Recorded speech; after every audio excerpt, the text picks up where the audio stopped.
صورت لے کے آئیں، اور وَادْعُوا شُهَدَاءَکُم مِّن دُونِ اللَّہِ إِن كُنتُمْ صَادِقِینَ، سارے بے شک اپنے حمایتی بلا لیں اگر وہ سچیں، شک والی دنیا سے باہر نکل آئیں، حقیقت والی دنیا کو قبول کریں۔ شکوک و شبہات کا ازالہ نہیں ہوتا، شک دوسرے شک کو جنم دیتا ہے، نقص دوسرے نقص کو جنم دیتا ہے، غلطی دوسری غلطی کو جنم دیتی ہے۔ اور انسان جب تک شکوک کی، میں نے آپ کو کہہ دیا کہ ہر گھر بس سکتا ہے، ہر گھر، ہر عورت کے صحیح ہونے کی امید ہوتی ہے، پر جس بیوی کو اپنے خامند کے کردار پہ شک ہو وہ بیوی کبھی مطمئن نہیں ہوتی۔ ہر گھر بس جاتا ہے، لیکن جس خامند کو اپنے بیوی کے کردار پہ شک ہو جائے اس کا کبھی اس کے ساتھ سلوک مخلصانہ۔ شکوک والی زندگی بیماروں کی زندگی ہے، شکوک والی زندگی بیماروں کی زندگی، کمزوروں کی زندگی، بزدلوں کی زندگی۔ اس لیے حقیقت والی چیز جب تک آپ کے پاس کوئی چیز کلیئر ہو کے نہیں آتی، شریعت اسلامیہ نے بہتان کی سزا رکھی ہے 80 کوڑے۔ پتہ ہے آپ کو؟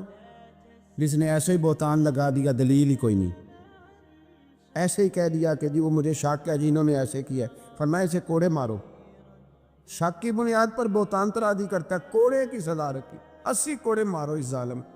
یہ شک کر رہا ہے اس کو جب اس کے پاس دلیل ہی کوئی نہیں۔ یہاں بڑے بندے ہیں بات کر دیتے ہیں، کہتے ہیں جی وہ ایسا ہوا ہوگا، میں نے ایسا دیکھا تھا، ہوگا، کیا تھا، ممکن ہے۔ تو یہ شکوک ہے۔ اس شکوک، یہ سامنے والے کا کچھ بھی نہیں بگڑتا، اس بیچارے کا کیا بگڑنا ہے۔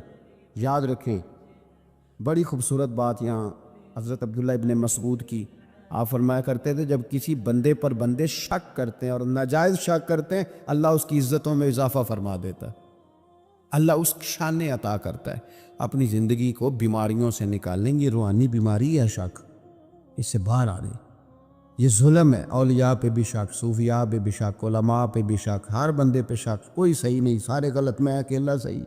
اس شک سے باہر آ جائیں، یہ نفسیاتی مریض بنا دے گا، بے سکون کرے گا، بے قرار کرے گا، اور ایک وقت ایسا آئے گا کہ بے وقار کرے گا، آدمی کو رسوا کرے گا۔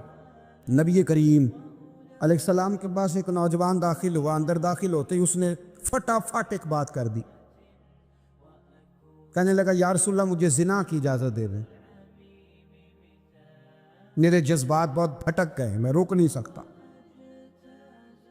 ہمارے ہاں ہمارے گھر میں کوئی فون کرے تو ہم غیرت مند بن جاتے ہیں، میری غیرت کو گوارا نہیں کہ کوئی میرے گھر میں فون کرے، اور اگر میں کسی کے گھر میں فون کروں تو پھر غیرت کدھر گئی؟ پھر بھی آپ غیرت مند نہیں صاحب، پھر بھی آپ غیرت مند نہیں۔ اگر آپ کسی کے گھر فون کرتے ہیں آپ غیرت مند نہیں، تو یاد رکھیں اگر آپ یہ حرکت کر رہے ہیں تو پھر آپ کو بھی تھوڑا احساس ہونا چاہیے نا۔ نبی کریم صلی اللہ تعالیٰ علیہ وسلم سے اس نے کہا مجھے زنا کی اجازت دے دے، حضور فرمانے لگے آگے آ جاؤ۔ حضرت عمر کہتے ہیں مجھے بڑا غصہ تھا، میرا دل کر رہا تھا اٹھوں اور 2 تھپڑ ماروں اسے، طریقہ ہے بات کرنے کا۔ حضور نے بلایا، پاس بٹھایا، تھپکی دی، فرمایا ایک بات تو بتا، تیرے سوال کا جواب پھر دیتا ہوں، ایک بات تو بتا۔ یا رسول اللہ صلی اللہ تعالی وسلم ارشاد فرمائیے، حضور فرمانے لگے تو پسند کرتا ہے کہ تیری بہن کے ساتھ کوئی زنا کرے؟ پسند کرتا ہے تو کہ تیری بہن کے ساتھ کوئی زنا کرے؟ کہنے لگا حضور میں بات بھی سننا پسند نہیں کرتا۔ تیری بیٹی کے ساتھ؟ کہنے لگا حضور زبان اس کی کھینچ لوں گا جو یہ بات کرے گا۔ کہا تیری ماں، تیری پھوپھی، خالہ کا؟ حضور خبردار، کسی بندے کو میں اجازت نہیں دوں گا۔ تو رسول کریم فرمانے لگے جس سے تو زنا کی اجازت مانگ رہا ہے وہ بھی تو کسی کی بہن ہے نا، وہ بھی تو کسی کی بیٹی ہے۔ جو غیرت، جو حمیت یہ اپنے گھر کے بارے میں آتی ہے وہ دوسرے کے بارے میں کیوں نہیں آتی؟ جب نبی کریم نے اس نوجوان کو اس کے مزاج کے مطابق سمجھایا تو اس کی آنکھوں میں آنسو آ گئے، عرض کرنے لگا یا رسول اللہ صلی اللہ تعالیٰ علیہ وسلم، حضور زنا کی ارادہ تو ایک طرف، آج کے بعد میری زبان پر اس کا نام بھی نہیں آئے گا۔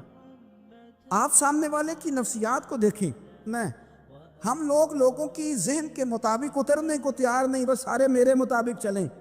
یہ تو بات کو پیشوا کرے گا، مقتدا کرے گا، وہ بھی سمجھائے گا۔ رسول کریم علیہ السلام لوگوں کو جبرن نہیں جھکاتے تھے، حضور دلائل دیتے، نوجوان بچوں کو موقع دیں، انہیں سمجھائیں، انہیں قائل کریں، ان سے پیار کریں، ان کی نفسیات کو سمجھیں، اس کے مطابق ان کے ساتھ آپ ڈیل کریں۔